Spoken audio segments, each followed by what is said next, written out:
Olá, tudo bem? Nós estamos aqui hoje no programa Pontuando para falar de um assunto muito interessante e que de repente as pessoas não se dão conta. Um historiador chamado Vijay Prashad, é um indiano, ele escreveu um artigo que está retratado, uma matéria que está publicada aqui na revista Ópera, do portal Opera Mundi, e o título é Os trabalhadores migrantes geram riqueza para o mundo. Os migrantes no mundo crescem junto ao neoliberalismo. Hoje, cerca de 3,6% da população mundial auxiliam muito no combate à pobreza por meio de remessas. Essa matéria originariamente foi escrita no Globetrotter, depois ela foi republicada aqui no revista Ópera, do Opera Mundi, no dia 9 de junho de 2024 e foi publicada em outros periódicos também. Começando então a leitura. Todos os anos a Organização Internacional para as Migrações, que é a chamada OMI, publica o seu relatório mundial sobre migrações. A maior parte destes relatórios são insignificantes, indicando um aumento secular da migração durante o período do neoliberalismo. À medida que os estados das regiões mais pobres do mundo se viam sob o ataque do consenso de Washington, que incluía cortes, privatizações e austeridade fiscal, e à medida que o emprego se tornava cada vez mais precário, um número crescente de pessoas lançavam-se à estrada em busca de uma forma de sustentar as suas famílias. É por isso que a Organização Internacional das Migrações publicou o seu primeiro relatório sobre as migrações mundiais em 2000, quando afirmava que, abre aspas, estima-se que há mais migrantes no mundo do que jamais existiu, fecha aspas. Bom, isso é uma expectativa, né? Foi entre 1985 e 1990, segundo os cálculos da OIM, que a taxa de crescimento das migrações mundiais, que era de 2,59%, ultrapassou a taxa de crescimento da população mundial, que era de 1,7%. O ataque neoliberal às despesas públicas nos países mais pobres foi um fator determinante da migração internacional. Já em 1990, tinha se tornado claro que os migrantes eram uma força essencial para garantir a entrada de moeda estrangeira nos seus países através de um aumento dos pagamentos de remessas para as suas famílias. Em 2015, as remessas, principalmente da classe trabalhadora internacional, ultrapassaram 3 vezes o volume da ajuda pública ao desenvolvimento, a chamada APD, e do investimento direto estrangeiro, chamado IDE. A APD é o dinheiro da assistência prestada pelos estados, enquanto a IDE é o investimento realizado por empresas privadas. Em alguns países, como México e Filipinas, as transferências de imigrantes da classe trabalhadora impediram a falência do Estado. O relatório deste ano revela que existem cerca de 281 milhões de pessoas em todo o mundo que vivem suas vidas de país em país atrás de oportunidades. Tal número representa 3,6% da população mundial. É o triplo das 84 milhões de pessoas que se deslocavam em 1970 e muito mais do que as 153 milhões de pessoas que se deslocavam em 1990. As tendências globais apontam para mais migrações no futuro, observa a Organização Internacional das Migrações. Com base em estudos detalhados, a OIM considera que o aumento da migração pode ser atribuído a 3 fatores: guerra, precariedade econômica e alterações climáticas. Em primeiro lugar, as pessoas fogem de guerras e, com o aumento dos conflitos bélicos, essa tornou-se uma das principais causas de deslocamento. As guerras não são apenas o resultado de divergências humanas, uma vez que muitos desses problemas seriam sanados se houvesse um interesse efetivo na paz. Os conflitos eles são exacerbados e transformados em guerra devido à imensa escala do comércio de armas e às pressões dos mercadores da morte para que se renuncie a medidas de paz e se recorra a armamentos cada vez mais sofisticados para resolver disputas. A despesa militar global atinge quase 3 bilhões de dólares, 3/4 dos quais são gastos pelos países do norte global. Veja bem, as despesas militares globais, quer dizer, a despesa militar global, ela chega a 2 bilhões 44 milhões, evoluiu para 2,8, em torno de 3 bilhões de dólares. Já o gasto com armas é um valor superior, que seria mais ou menos, em termos de reais, seria mais ou menos em torno de 12 trilhões, mas não vamos citar esse dado porque eu estou sem essa referência aqui. Mas as despesas com manutenção de exércitos, manutenção de bases, deslocamento, uniformes, alimentação, etc., elas chegam a quase 3 bilhões de dólares, 3/4 dos quais são gastos pelos países do norte global. Enquanto isso, as empresas de armamento obtiveram lucros colossais de 600 bilhões de dólares só no ano de 2022. E no ano passado, 2023, esse valor subiu para mais de 1 trilhão. Dezenas de milhões de pessoas são permanentemente deslocadas devido a este lucro dos mercadores da morte.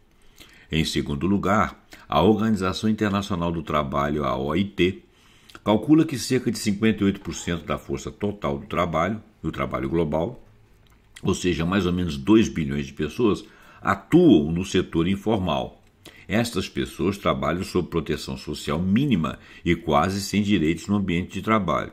Os dados sobre esse desemprego entre jovens e a precariedade juvenil são impressionantes e os números na Índia, por exemplo, o historiador é indiano, são horripilantes. O Centro de Monitoramento da Economia Indiana mostra que os jovens da Índia, com idades entre 15 e 24 anos, são confrontados com um duplo golpe de taxas de participação laboral baixas e em queda e taxas de desemprego chocantemente altas. A taxa de desemprego entre os jovens situou-se entre 45,4% no biênio 2022-2023. Isto é um número alarmante, 6 vezes mais alto do que a taxa de desemprego da Índia, de 7,5%. Isso ele está comparando só os dos jovens com a taxa global da Índia.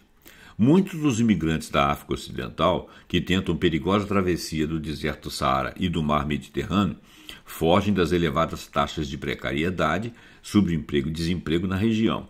Um relatório de 2018 do Grupo do Banco Africano de Desenvolvimento mostra que, devido ao ataque à agricultura global, os camponeses mudaram-se das zonas rurais para cidades, para serviços informais de baixa produtividade, de onde decidem partir em busca de melhores salários no Ocidente.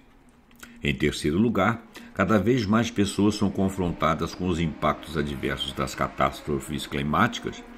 Em 2015, na reunião de Paris sobre o clima, os líderes do governo concordaram em criar um grupo de trabalho sobre migração climática. 3 anos mais tarde, em 2018, o Pacto Global da ONU concordou que as pessoas que se deslocam por motivos de degradação climática devem ser protegidas, até porque a agressão climática ela não parte da própria região de onde se foge. Ela parte de outros lugares do planeta, inclusive os mais e principalmente os mais desenvolvidos, que reverbera nessas localidades distantes do centro das ações humanas. No entanto, o conceito de refugiados climáticos ainda não está bem estabelecido. Em 2021, um relatório do Banco Mundial calculou que, até 2050, haverá pelo menos 216 bilhões de refugiados climáticos. Riqueza. O novo relatório da OIM salienta que estes migrantes, muitos dos quais levam vidas extremamente precárias, enviam para casa quantidades cada vez maiores de dinheiro para ajudar as suas famílias cada vez mais desesperadas. O dinheiro que enviam para casa, diz o relatório da OIM, aumentou em impressionantes 650% durante o período de 2000 a 2022, passando de 128 bilhões de dólares para 831 bilhões de dólares. A maioria dessas transferências no período recente, segundo analistas, vão para países de baixo e médio rendimento. Dos 831 bilhões de dólares, por exemplo, 647 bilhões vão para países mais pobres. Para a maioria destes países, as transferências enviadas para as famílias pelos imigrantes da classe trabalhadora ultrapassam largamente o seu IDE e seu APD, que são os dois programas, privado e público, de ajuda do Estado e dos privados para os países pobres, em conjunto, e constituem uma parte significativa do produto interno bruto daqueles países pobres. Uma série de estudos realizados pelo Banco Mundial revelam dois aspectos importantes sobre essas remessas. Em primeiro, que elas são distribuídas de forma mais homogênea entre as nações mais pobres. As transações de investimento direto estrangeiro, chamado IDE, favorecem normalmente as maiores economias do sul global e destinam-se a setores que nem sempre vão proporcionar empregos ou renda às camadas mais pobres da população. Em segundo lugar, as pesquisas com familiares mostram que essas remessas ajudam a reduzir consideravelmente a pobreza nos países de rendimento médio e baixo. Por exemplo, transferências efetuadas por migrantes da classe trabalhadora levaram a uma redução da taxa de pobreza em Gana em 5%, em Bangladesh em 6%, em Uganda em 11%.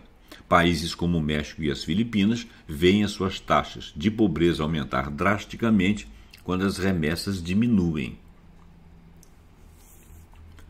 O tratamento dado a esses migrantes, que são cruciais para a redução da pobreza e para a criação de riqueza na sociedade, é escandaloso. São tratados como criminosos, abandonados pelos seus próprios países, que preferem gastar quantias vulgares de dinheiro para atrair investimentos muito menos impactantes através de empresas multinacionais. Os dados mostram que é necessário mudar a perspectiva de classe em relação aos investimentos.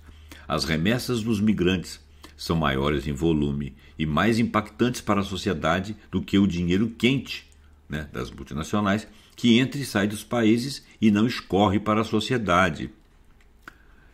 Se os migrantes do mundo, todos os 281 milhões, vivessem num mesmo país, formariam o quarto maior país do mundo depois da Índia, com 1,4 bilhões de habitantes, a China com 1,4 um pouco menos, de bilhões também, Estados Unidos com 339 milhões. No entanto, os migrantes recebem poucas proteções sociais e pouco respeito. Uma nova publicação do Fórum Zetkin para investigação social mostra, por exemplo, como a Europa criminaliza os migrantes. A gente sabe disso, né? Em muitos casos, os seus salários são suprimidos devido à falta de documentação e as suas remessas são fortemente tributadas pelos serviços de transferências internacionais, PayPal, Western Union e MoneyGram, que cobram taxas elevadas tanto do remetente quanto cobram do destinatário. Até agora, existem apenas pequenas iniciativas políticas que apoiem os migrantes, mas nenhuma plataforma que una os seus números numa força política poderosa. A tradução foi de Raul Chiliani. Esse artigo ele foi produzido inicialmente pela Globetrotter. Vijay Prashad é um historiador, editor e jornalista indiano, é redator e correspondente principal da Globetrotter e é editor da Leftward Books e diretor da Tricontinental Institute for Social Research. Escreveu mais de 20 livros, incluindo The Darkland Nations, The Poor Nations. Os seus últimos livros são Struggle Makes Us Human, Learning from Movements for Socialism, e com Noam Chomsky, The Withdrawal, Iraq, Libya, Afghanistan and the Fragility of U.S. Power. Bom, não tem muito sentido eu ficar falando isso, mas eu acho que deu para entender. Essa Globetrotter é um serviço independente de notícias e análises internacionais voltado aos povos do sul global. E a revista eletrônica Opera, que pertence ao Opera Mundi, fez o obséquio de trazer ao nosso conhecimento. Muito bem, gente. Então, eu agradeço aqui a sua atenção. Espero que você tenha gostado desse conteúdo. Eu espero, inclusive, que você o passe para frente, porque é importante que as pessoas fiquem sabendo que os migrantes são pessoas como nós, pessoas que estão precarizadas em seus países, países pobres ou países em desenvolvimento, países onde tiveram guerras ou tiveram acidentes, catástrofes climáticas, que são pessoas aguerridas, que trabalham para suas famílias e acabam fazendo uma transferência de dinheiro que é maior do que as ajudas que recebem esses países internacionais. Muito obrigado pela sua atenção e até o próximo programa pontuando com algum assunto que nós acharmos muito interessante. Até lá!